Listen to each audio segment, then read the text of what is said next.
ইদানিং কেন এত গরম ভেবে দেখেছেন? কারণ শুরু হয়েছে নওতাপ 2024।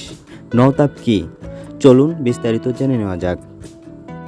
নাসার বিজ্ঞানীরা জানিয়েছেন 25 মে থেকে শুরু হবে নওতাপ। এই সময় সূর্য যেন আগুন ছড়াতে শুরু করবে পৃথিবীর বুকে। সূর্য প্রতি বছর যে সময় রোহিণী নক্ষত্রে অবস্থান করে সেই সময়টায় সবচেয়ে বেশি গরম পড়ে। 25 মে সকাল 3:16 অর্থাৎ ভোর 3:16 সূর্য রোহিণী নক্ষত্রে প্রবেশ করবে। 15 দিন রোহিণী নক্ষত্রে অবস্থান করে মৃগশিরা নক্ষত্রে গোচর করবে সূর্য। রোহিণী নক্ষত্রে সূর্যের অবস্থানের এই 15 দিন সারা বছরের মধ্যে সবচেয়ে উষ্ণ হয়। সূর্য রোহিণী নক্ষত্রে 15 দিন থাকলে তার মধ্যে প্রথম 9 দিন গরম সবচেয়ে মারাত্মক আকার ধারণ করে। এই 9 দিনকে নওতাপ বলা হয়। এই নওতাপ চলবে 25 মে থেকে 2 জুন পর্যন্ত।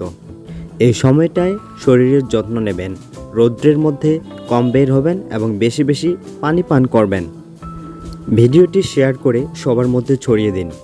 নিজে ভালো থাকুন, অন্যকে ভালো থাকতে সাহায্য করুন।